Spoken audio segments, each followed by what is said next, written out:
Good morning, afternoon, or evening, everyone, and welcome to the Qatar Open Innovation Program webinar held in collaboration with the Ministry of Public Health. We're thrilled to have you all joining us online today. Thank you for taking the time to learn about these exciting calls.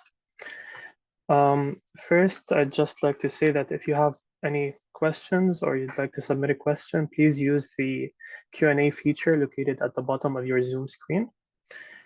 Simply type your question, and then our team will review it and direct it to the appropriate panelist. And we'll have the Q&A session at the end.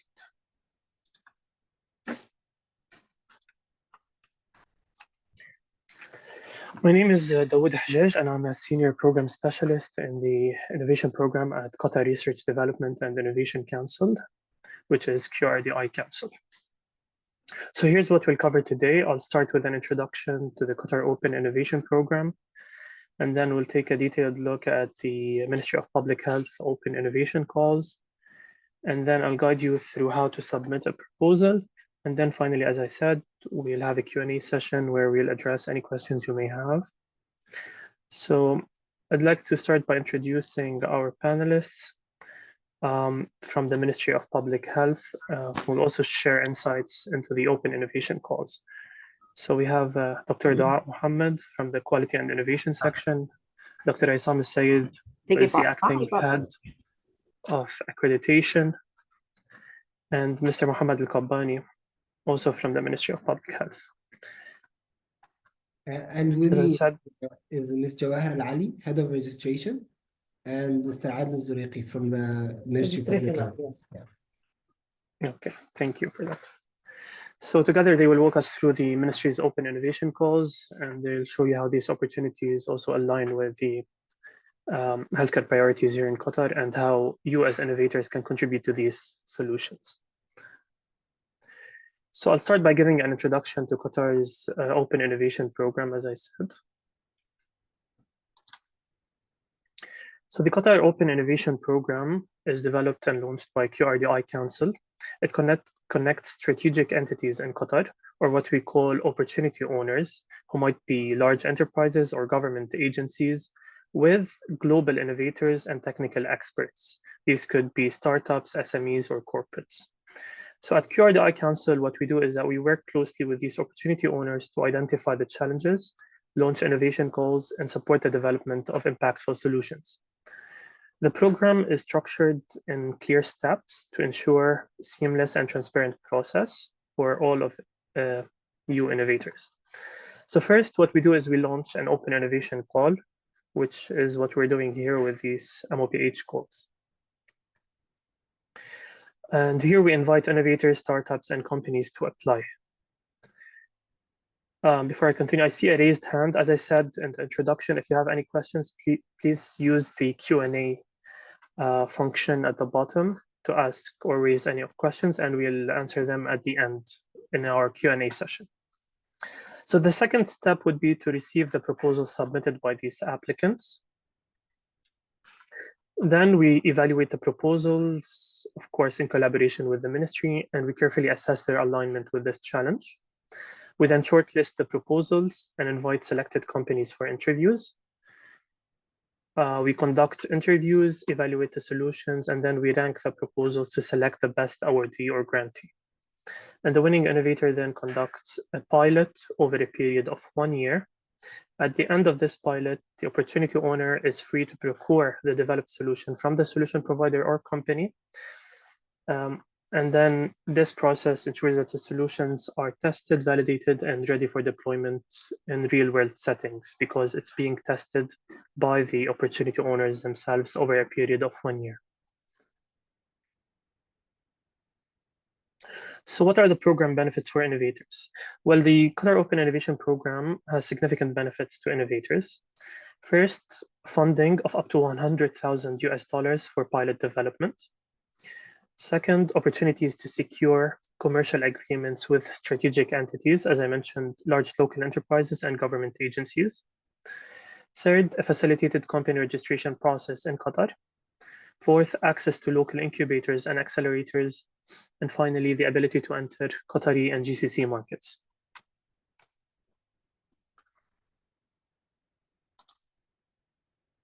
To date, the Qatar Open Innovation Program has successfully launched over 50 open innovation calls for 19 partners. This showcases our commitment to fostering collaboration and delivering innovative solutions across the priority areas for Qatar.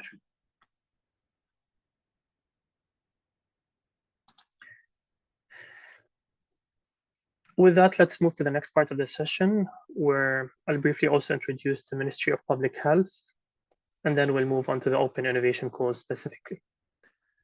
Dr. Dawood, someone's saying the voice is not very clear from the Q&A. Can you hear me clearly? Yeah, I can hear you. It's a little low, but I can hear you clearly. Okay, let me check something.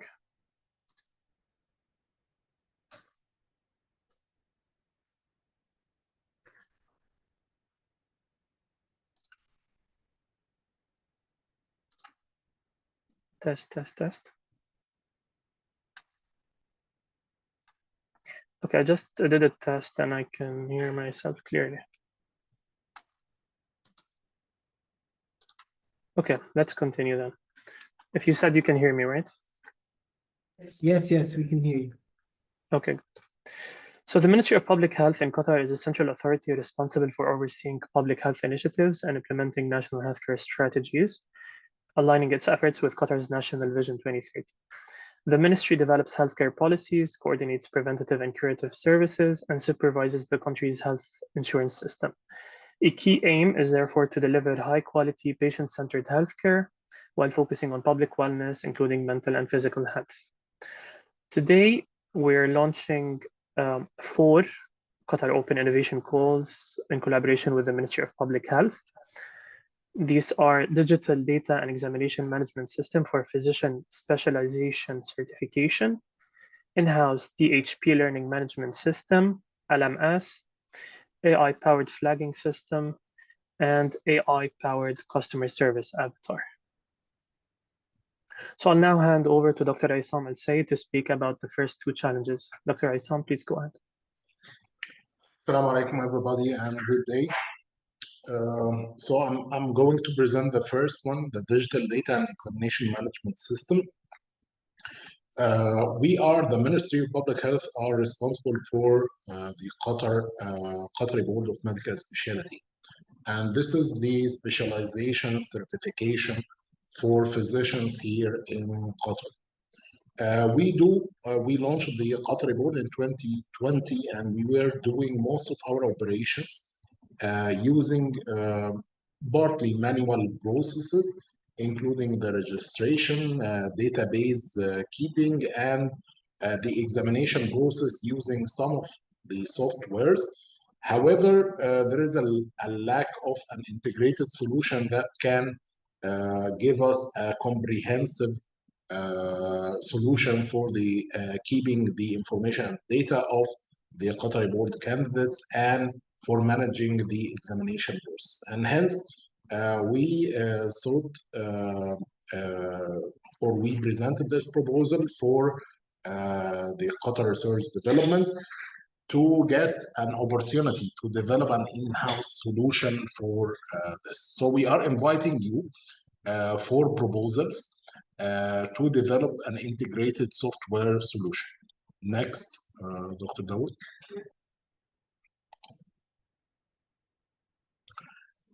The proposed solution has 2 main functionalities: a database and or a data management system and examination management system. In both, we would like to have the following key components. First, for the board candidates or the physicians who are registered at the board, they must have their individual accounts on the developed solution. And these accounts allow them to register for board examination, have access to important documentation like standard policies, procedures, some resources like the training syllabus, blueprints, sample questions, demo examinations, and receive the notification and important announcement like the exam dates, the results for the examination eligibility for the exam, number of exam attempts remaining for them, and so on. At the same time, we should have accounts also for the board committees or the departments of the board. And those accounts should allow those committees or those who represent the committees to publish resources, as we said, policies, procedures, terms of reference, organizational structure, and so on, and share important announcements and notifications like the accreditation decisions, exam dates, results of the exam, and to maintain important records like the accreditation decision, registration database, exam result database. Also, we should have a system for the subcommittees or units of the Qatari board through which they share and communicate important information. Also, we should have an AI-enabled user support system. Next.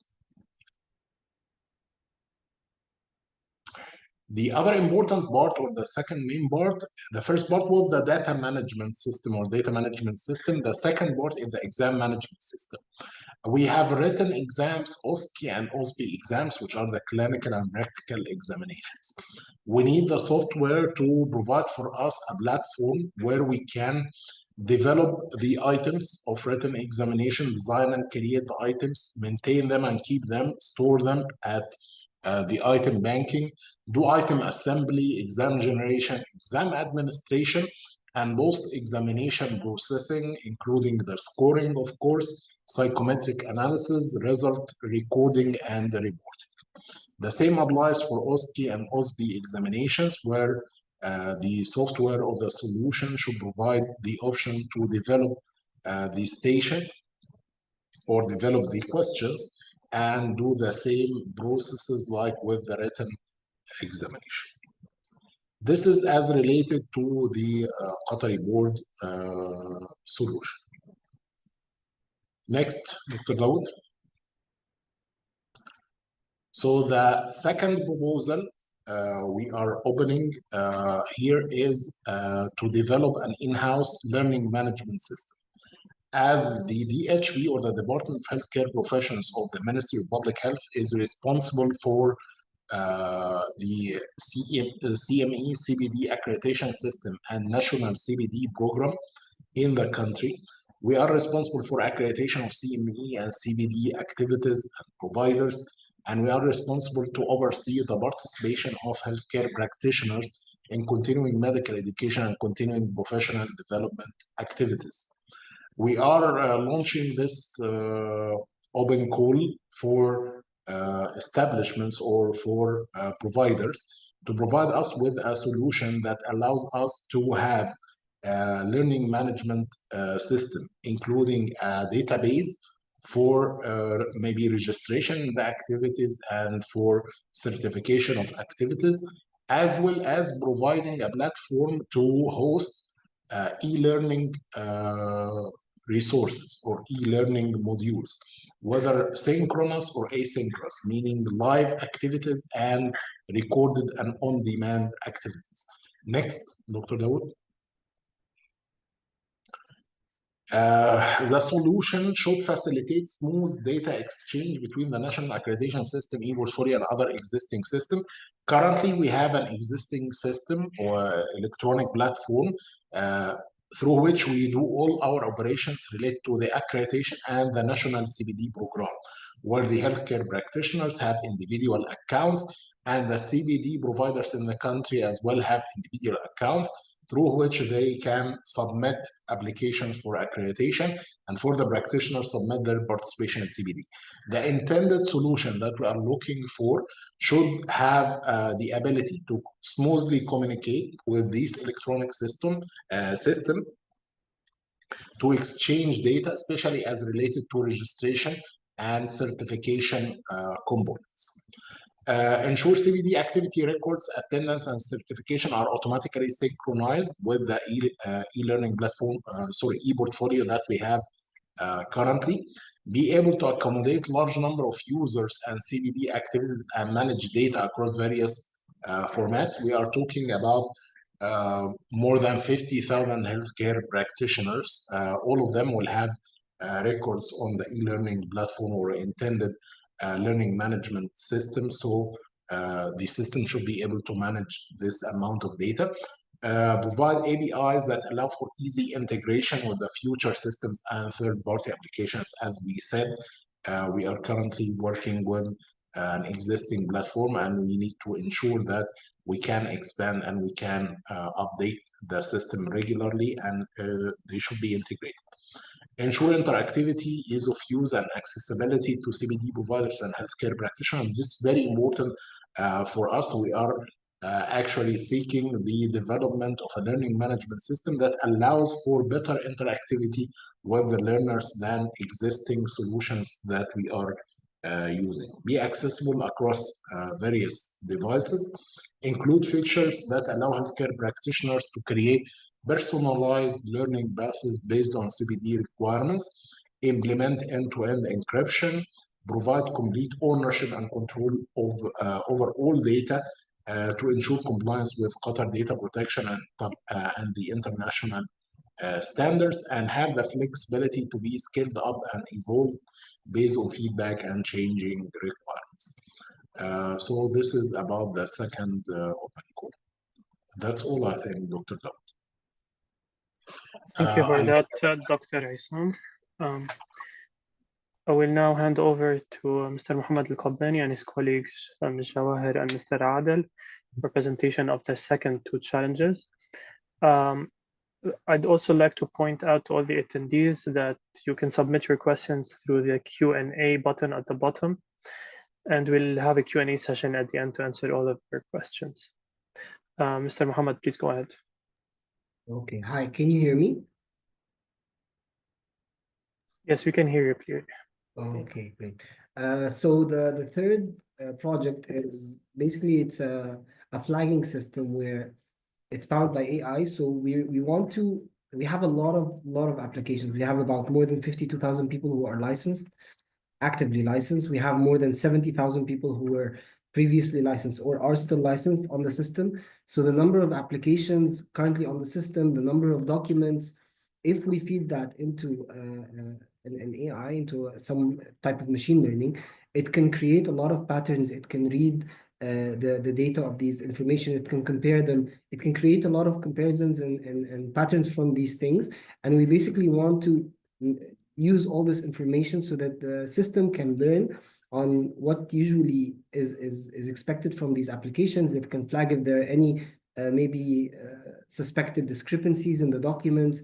If there are, let's say, two applications that are, this is just an example, that have applied at the same time or close to each other in time with almost exactly the same documents, and it seems that this is a little bit fishy, then maybe it can flag these things which cannot be easily accessible or flagged by humans, because nobody's going to find the relation between these two applications if one application goes to one human and another one goes to another officer. So if this is done through an AI system, then it will easily be able to track these things and flag these issues for us, so that we as officers can double check them and view them if they're escalated. Okay, so it will be sort of two things: one, to flag any suspicious things, and number two is to also kind of pre-check the application before the officer actually checks it, the human actually checks. Double check. Yeah. So that's the first point. First project, so. Yes, can you go to the next slide? Okay, so yeah, so as I said, it will be able to flag discrepancies, any tampered documents, any duplicate accounts, where some people, for example, they create multiple accounts because they try to apply with different documents, thinking that we might not be able to flag them, or even they sometimes even use different passport numbers so that the system doesn't find out that they're the same person. So if there's a way that the system can flag these things, then we'll be able to check them, and it'll be so much easier for us to decrease the number of these people who try to apply with discrepancies, and also it will reduce the time that we need to finish these applications. Because if the system has already checked and, for example, seen that okay, this document is complete, application is complete, and all the requirements that are required for an evaluation, let's say like the education, the experience, the license are there, then when we double check them, it will be easier for us to review them. Because we know that they've already been checked before by the AI. Okay. Okay, this also like, yeah, that's it. Okay, that's it. Can we go to the next slide?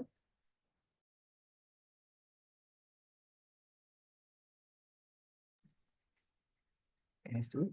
No. Okay, so the last one is the AI-powered customer service avatar. Adel will explain to you. Okay, guys, can you hear me? In the first project, in our department, we handle hundreds of inquiries, primarily in two categories: the guidelines and the follow-up requests. These inquiries come to us through many channels, in persons, landline. They can reach us by our private mobile numbers, by departmental email, and the hotline. We usually follow the same workflow for each category, but the responses vary from person to person due to the nature of the inquiries. There are general questions from the public and the guidelines inquiries for 5 professions, each with multiple scopes. Follow-up requests, each with the different steps and a unique steps also. To address this, can you go to the next slide, please? Yeah. Okay, to address this, we need to develop a solution, a smart AI-powered avatar. This avatar would serve as a tour guide for both the public and the practitioners, navigating through pages to help applicants understand how to apply, which scope to choose based on their qualifications, and track the steps of the follow-up requests by retrieving data from the DHP, our system, the DHP database. The avatar is a character that we will choose later, how it looks and the name, of course, and how it sounds. We want the AI to be custom to our DHP system. Yes. I think this is about that's all. And then if you need any more details or if you have any questions, we're happy to talk more in the Q&A. Yeah, and it should talk in both languages. Oh, yeah, yeah. Arabic and English. Yeah, of course, Yes, both yes. languages. At least English and Arabic, and Yeah. of course it would be great if there could be additional languages that are common in Qatar, commonly used in Qatar, to be added. But the main languages should be English and Arabic, like George. Yeah, it can It's, be. Yeah. it's literally navigating through the pages. Yeah. Okay, thank you for that. So I'll just walk you through how to submit a proposal, and then we'll go to our Q&A session. So if you're interested in applying, here are the steps to submit your proposal. One, you should visit the QRDI Council's innovation portal at connect.qrdi.org.qa/innovation/p. Scroll down to the current challenges section, browse through the listed challenges, and select the one that aligns with your expertise and solution. Click on Apply here to access the application page, which will take you to the 9 Sites website. Then click on Respond to start submitting your application on the 9 Sites website. If you are a new user, you would need to click Register and fill in the requested fields, such as your first name, last name, email address, and so on, and follow the instructions to activate your account. If you already have an account on the 9 Sites website, which is developed by 9 Sigma, then you can log in with your registered email address and password and fill in the requested fields. Then you will go through the process of filling out and submitting your proposal, as you see here. So in order to do that, you would need to fill in all required fields in the proposal form, ensuring that you tick all the relevant boxes.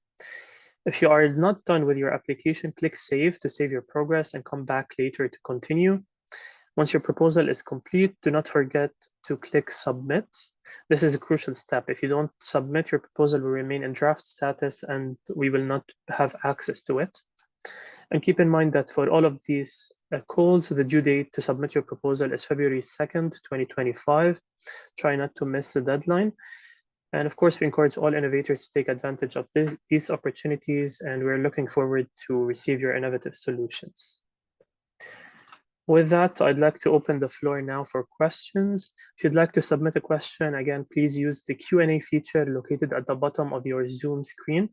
Simply type your question and our team will review and direct it to the appropriate panelist. Please remember to keep your questions concise and relevant to the topics that we discussed today. we'll aim to address as many questions as possible within the allocated time. So I believe we have a little over than 30 minutes left. So thank you all for the panelists for your participation, and let's begin the Q&A session. So I'll just go over the questions that we already have. I'll start by answering the questions that are directed towards the program that QRDI can answer, and then we'll move on to specific questions related to specific calls. So an anonymous attendee asks, hi, is the fund limited with 100,000 USD dollars per use case? Yes, the pilot grant is up to 100,000 US dollars per call. Another anonymous attendee asks, should we develop the full solution for the pilot phase or MVP is fine? So MVP is fine. It doesn't need to be a full solution in the pilot phase. However, it needs to reach a stage where it could be procured by the ministry or the opportunity provider in this case, which is the Ministry of Public Health at the end of the pilot project. Another anonymous attendee asks, could you please clarify whether a ready-made solution is needed or proposals for development from scratch are required specifically for the initiative with IP rights of the final solution belonging to the ministry? Okay, so solutions already available in the market will not be considered. Only those which require further development and customization will be accepted. And here I'd also like to point out that the IP rights of the final solution do not belong to the ministry or the opportunity owner. As per our IP agreement, the IP belongs to whoever develops part of the IP that will be used in the solution. So in most of the cases, the IP will belong to the innovators, to the companies that develop the solution. And as I said, at the end of the pilot process, the ministry will decide whether or not to move forward with direct procurement of the solution from the innovators. Okay, let me look through the questions to see what else I can answer.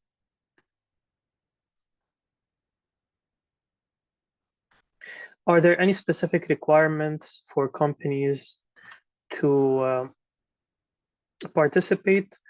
The requirements are that it is a company, so it's not, for example, a university. So it's a registered company. The specific requirements are basically listed on our website if you want to look into them in details, but any local or international company can apply to provide these solutions. What is the next step after the POC in case is selected? So as I said, after the POC is selected, we will move to the piloting phase, which lasts for 1 year. And as I said, the funding will be up to $100,000 during this year for development of the solution specific for the calls that we have here today.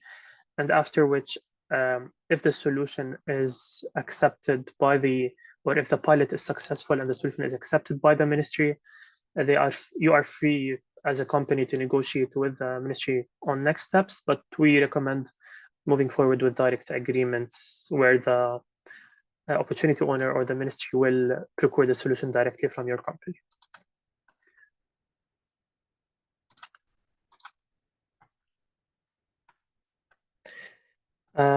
Okay, the same question is repeated. What will be the next step after accepting the pilot? So specifically after accepting the pilot, I think you mean here accepting the solution provider, because we have a process where we evaluate all of the proposals, we interview the shortlisted proposals, and then we select the awardee. So after we select the awardee, we will sign the agreements and then move forward with kicking off the project. And as I said, it will last, or the pilot will last for a duration of 1 year.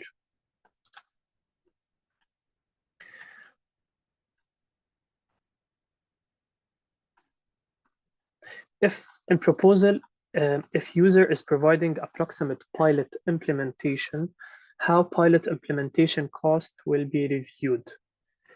So the implementation of the cost will be reviewed initially before signing the agreements.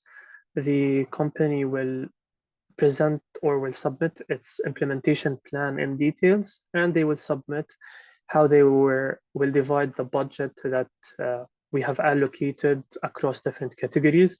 So these will include the personnel, travel if needed, any light equipment, and based on that, we will evaluate the budget and we'll negotiate the final agreement.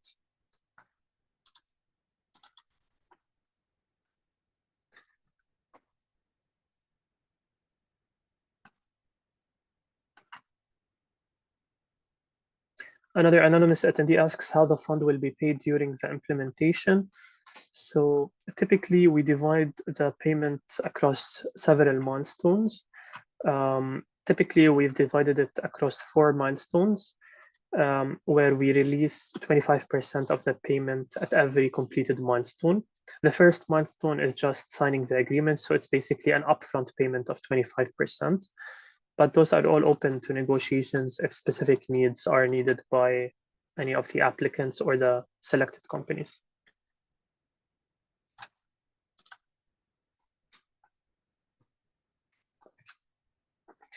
Another attendee asks, will multiple pilots be selected for the same call? Will multiple pilots compete for the final solution or just one? So typically we only select one awardee per call. However, there are some cases where we can select multiple awardees, maybe up to a maximum of 2 for a call, but that would again depend on the submitted proposals.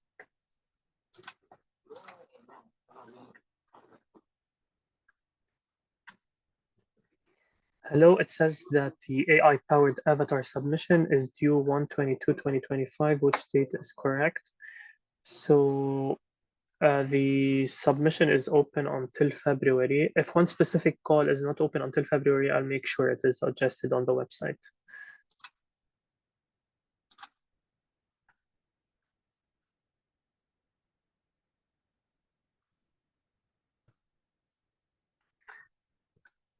Okay, let's move to specific questions about the calls.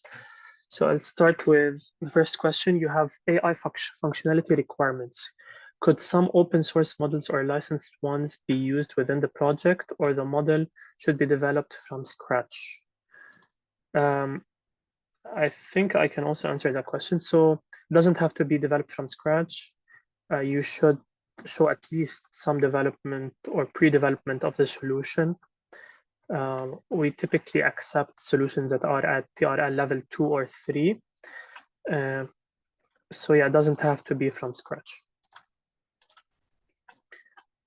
Are all innovation projects to be supported only in English or multiple languages? So I need clarification here. Are you, it might be for the third call, for the AI-powered flagging system. Can you answer that, Mr. Mohammed? Yeah, it should be English and Arabic. Yeah. Okay, thank you for that. Actually, with the learning management system as well, that should be Arabic and English. Okay, thank you, Dr. Aysam. Malik Abdullah asks, the pilot will be hosted in Azure.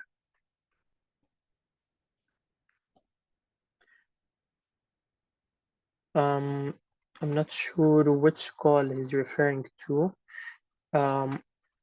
It might be related to the last 2 calls, Dr. Aysam, if you want to answer that. I don't have the answer really. It's very technical for me. I'm not sure. Okay, so from our point of view, typically, yes, we'd prefer if it was hosted on the cloud, at least in the pilot phase, after which, as Dr. Aysam mentioned, it should be moved over to the opportunity owner or to the ministry because it's an in-house learning management system. If the question is related to the calls, but if it's related to the other 2 calls, I think the question or the answer would be similar. We can negotiate the particularities during the pilot phase, but we will agree on the final implementation during the pilot phase. Al-As Venkatesh asks, regarding the exam management system, I understand that you are looking for an in-house system. Does it mean that the innovator needs to transfer the IP to the opportunity owner after developing the solution? So I can also answer this question. No, the IP doesn't need to be transferred. The IP will be owned by whoever develops the solution. If after development of the solution, you want to agree to an IP transfer to the opportunity owner through a separate agreement, then that's fine by us. If it's a subscription model or if it's a direct implementation of the solution that is limited to the case requested by the ministry, then that is also fine. During the pilot phase, however, no IP transfer will be done. And it's up to you to agree with the ministry at the end of the pilot on how you want to move forward. Stefan Dejes asks, we have already implemented a use case almost identically in Europe. Can this reference serve as a pilot? No, we cannot use another reference as a pilot. The pilot phase is a requirement of our program, and the funding is only given for this implementation or for this development of the solution during the pilot. This is specifically because we want the solution to be tailored to the needs of the ministry.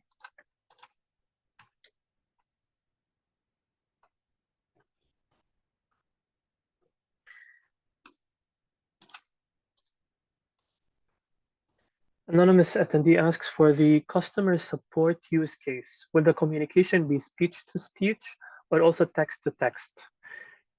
What will be the communication channels, a web page, WhatsApp agent, or other? So, Mr. Muhammad, do you want to answer that?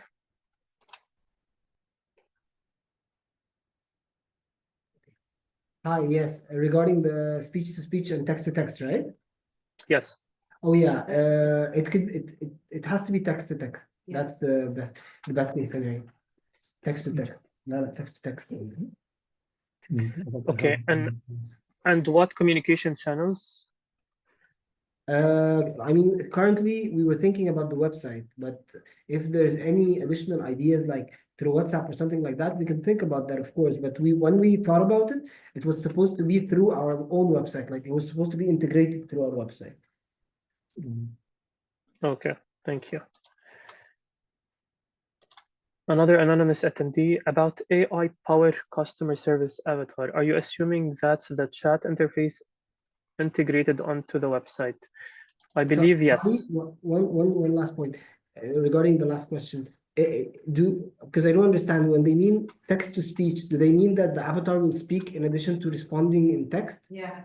Or not? Yes, that might be the case. Oh, okay. If it's the response, then it can be both. But the important thing is the text has to be there. Yes. Okay. Okay, thank you. And the last question is also related to the chat interface. So is it assuming the chat interface is integrated onto the website? Yes, I think I already answered that, right? Yes, okay, thank you. Good. Again, Sergey Domanitsky asks a similar question we had before about the hosting. Should the suggested solutions be deployed to your infrastructure or it can be ours? I'm not sure about which call, but in general, there are laws and privacy regulations that may limit how much can be transferred to your site or to servers located outside of Qatar. So that will need to be agreed in details. However, we recommend that initially, maybe the ministry can provide some demo data that to be used, but after the pilot is completed or towards the end of the pilot, we expect the solution to be deployed at the ministry's infrastructure. Is there anything you want to add, Dr. Isam or Sir Muhammad? No, that's exactly what we are thinking. Yes. Okay, thank you. Another question, do you also envisage exam delivery online? Do you also need proctoring integrated, either human or AI-based? Dr. Isam? So for examinations, we are mainly seeking solutions for center, I mean test center based. It's not online in most of the cases, but proctoring needs to be available from an administrative point of view. I mean, we will not have like live proctoring or remote proctoring, if this is the question. Thank you, Noha. But Thank you, an Malik. overall proctoring يعطيكم and العافية for this supervision, online comprehensive overall presentation. proctoring and supervision will be needed, yes. Okay, thank you for that. Stefan Deges asks, is it desired that the AI avatar from use case 4 also runs in the LMS of use case? No, the calls are separate. So if you go to our website, again, you can see details about every call, and these calls are separate from each other.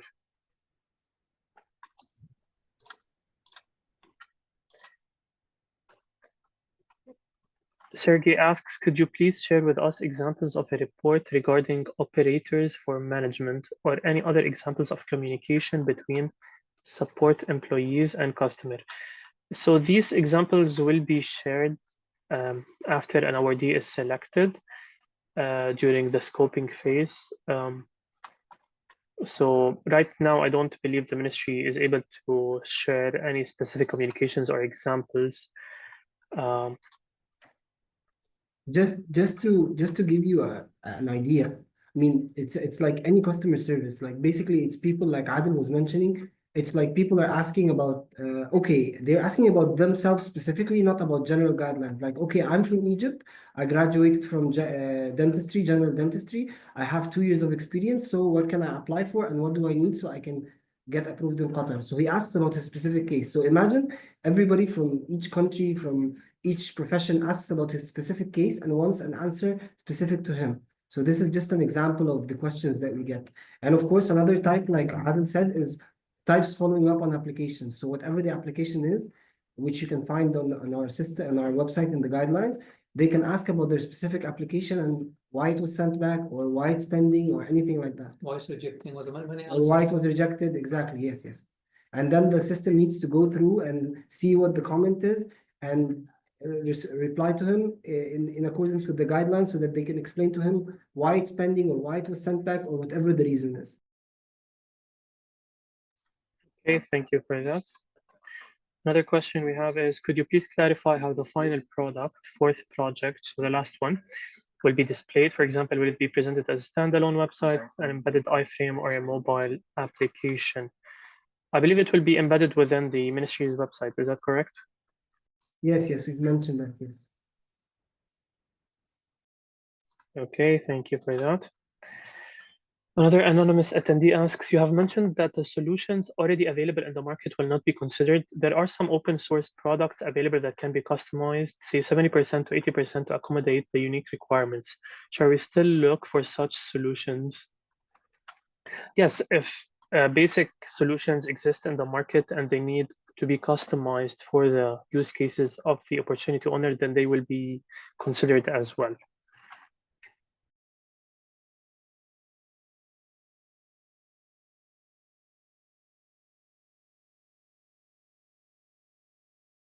So for time's sake, I'm just going to skip the questions that were already answered.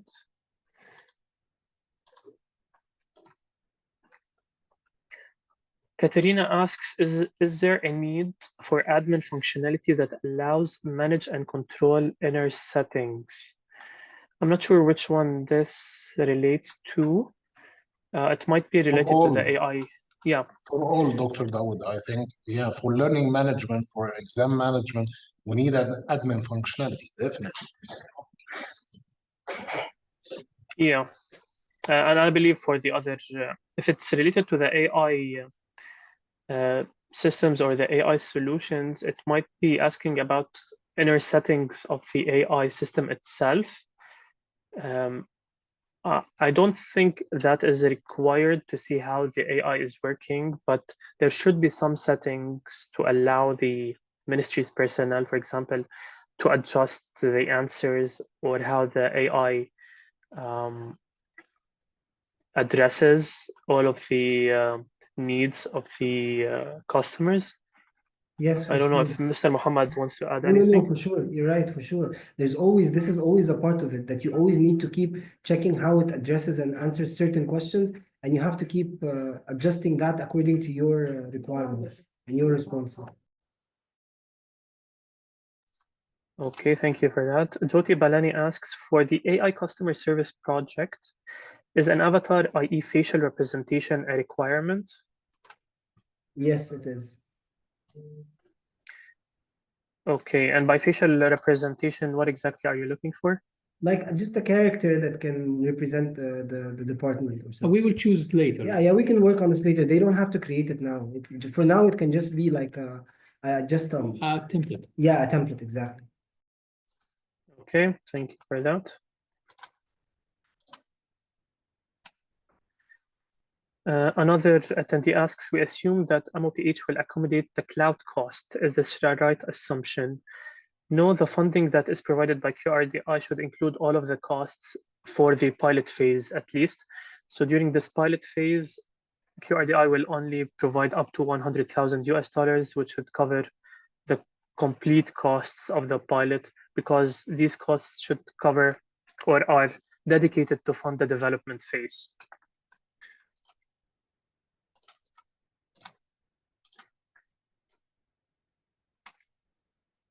Another attendee asks, will you share the call flow? I'm not sure what is meant by the flow. If you mean how the calls are assessed or what are the next steps, then all of this information is available on our website. And I presented it also, but just to give you a fast outline, after you submit your proposal, the call will continue to be open until February, after which we will start by evaluating and ranking the different proposals.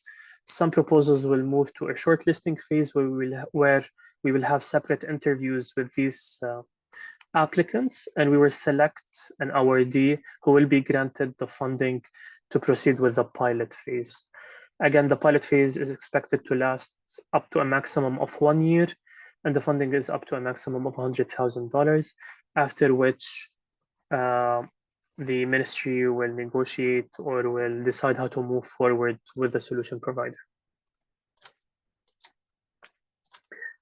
Harry asks, for the AI avatar, can it be a cloud-based solution? Are you expecting to be on-premise solution? As I mentioned earlier, initially it can be hosted on the cloud, but towards the end there needs to be an on-premise solution.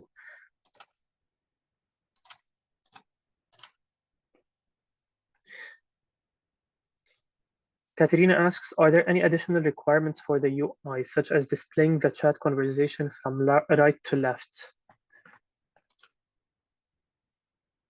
Mohammed? I don't understand the question. I think it's related to the language, because in Arabic it has to be from right to left. Yeah, I think, yeah, I mean, if it's in Arabic, it should be from right to left. If it's in English, then left to right, yes. Okay. We can discuss this later. Yeah. No. Yeah, thank you. Katerina asked, what is the preferred method for sending reports to employees and frequency? I'm not sure which employees and which reports this refers to. I think she means the flagging, right? Oh yeah, she's asking about the flag actions needed by employees. Okay, I'll explain this. I think someone also asked us that by email. For both questions, I think, like, the idea is it's going to go through all applications because it has all the different applications that have been applied before, and it can understand if there's something that's fishy. It doesn't necessarily mean that it's wrong or that it's actually incorrect or forged or anything like that, but it can flag it because it thinks that there's something to be looked at here. What happens is the applications are going to be looked at by officers as they are. So what happens is just quickly, the applicant applies for, let's say, an evaluation. It goes through their employer, they approve it, it comes to the e-manager, he assigns it to an officer, then we review the application. When we review the application, it has already been pre-checked by the AI to check for all the documents, all the attachments, if everything is there, and it automatically flags. So if it does that automatically, that means that any application that we receive, will automatically either have a flag or not have a flag, but it will be checked by the AI. Nevertheless, like any application will be checked, pre-checked by the AI before the officer checks it. That's the idea. I don't know if it's clear now. I think it is clear. Thank you.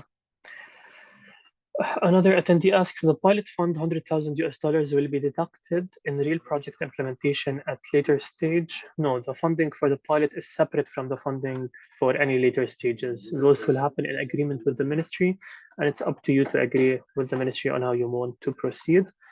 But any funds that are given during the pilot are not related to anything that happens after it. Stefan asks, how many doctors will use the LMS? Dr. Isam?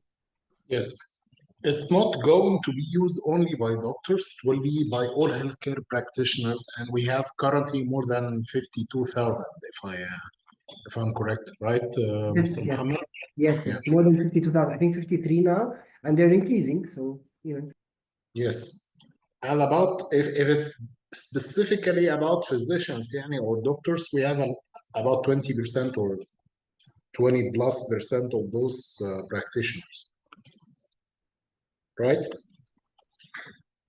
I think, I'm not sure to be honest, but I think it's 12,000, I think. Yeah. Okay.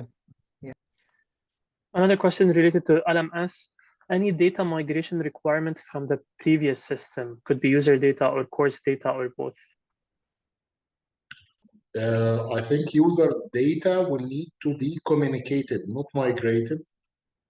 We currently have another experience or some experience with we actually have an e-learning platform that we recently developed, but has very limited capabilities, and that's why we need to build a more interactive and more advanced solution. What we do is not to migrate, but we communicate the user data somehow. It's authenticating the user data or something, but not migrating the data. Okay, thank you for that. Another anonymous attendee asks, would you be able to provide customer service data from previous conversations with customers? It will be a good base for fine-tuning our solution. I think in the end we will be like when we right, Dr.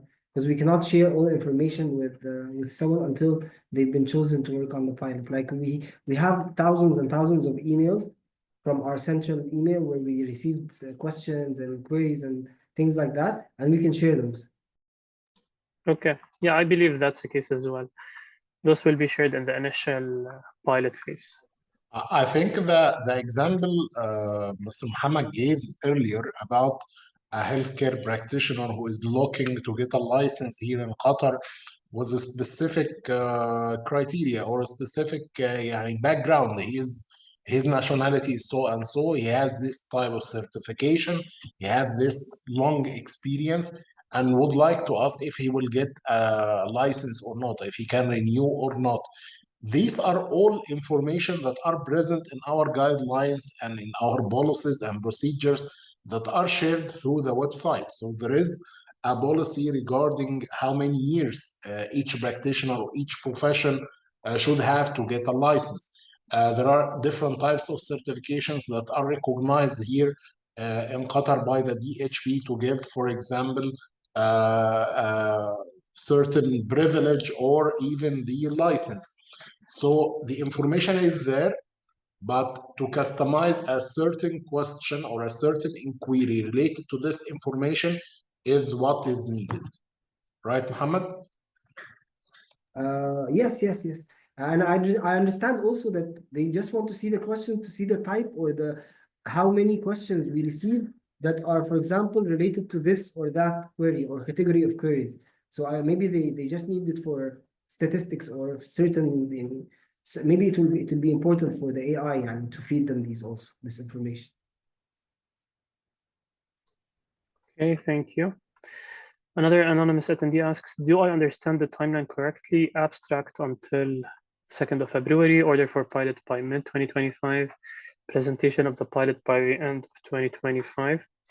So the first two, yes. So the proposals or the call is open until February 2nd, after which we'll start our evaluation and then selecting the awardee. This is expected to take 2 to 3 months. So the pilot will be kicked off in mid-2025 and will last a maximum of 1 year. So the presentation of the pilot is not the end of 2025. It could be, but it depends on the solution and acceptance from the opportunity owner, but we expect it to last until mid-2026.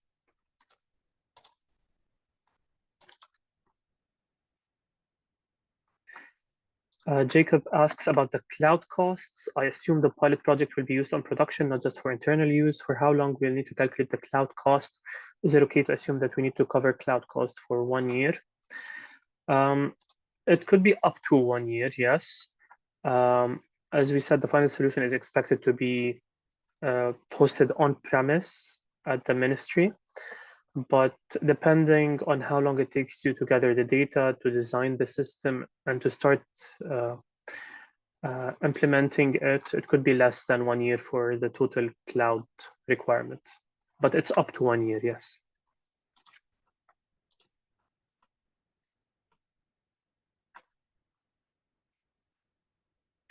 A question from Harry: for the AI avatar, will you entertain submissions from small startups? Harry, the size of the startups or the companies does not matter. What we care about is that the solution that is developed adheres to the requirements of the ministry. In some cases, a smaller startup might be a better provider because they're able to work better with the needs of the ministry.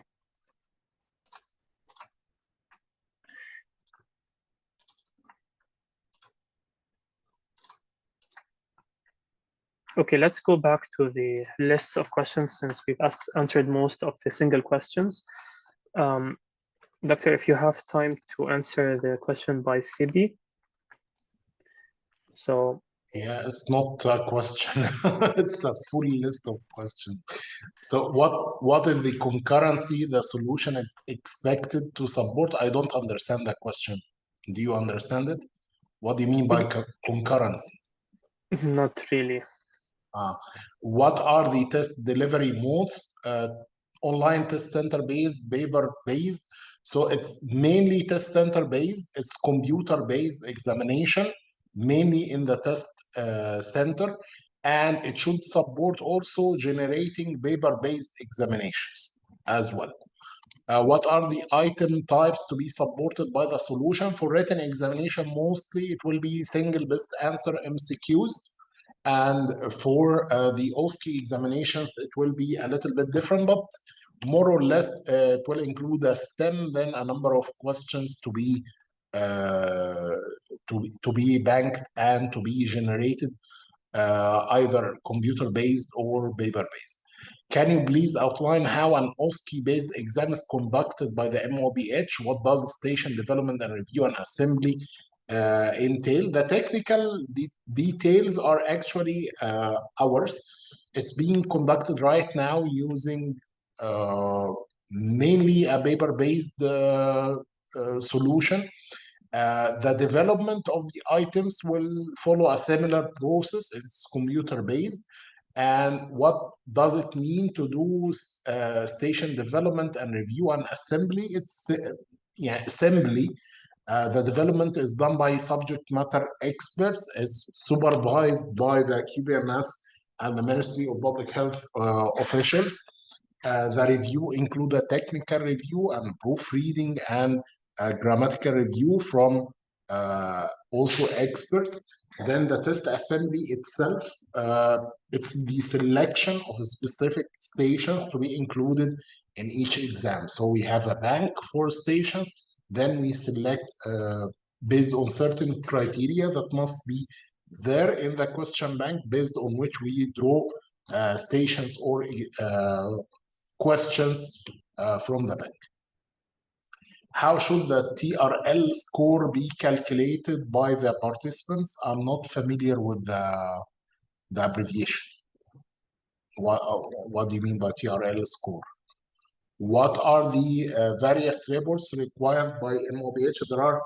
There are several reports requested, of course, related to the part of which is related to the psychometric analysis, including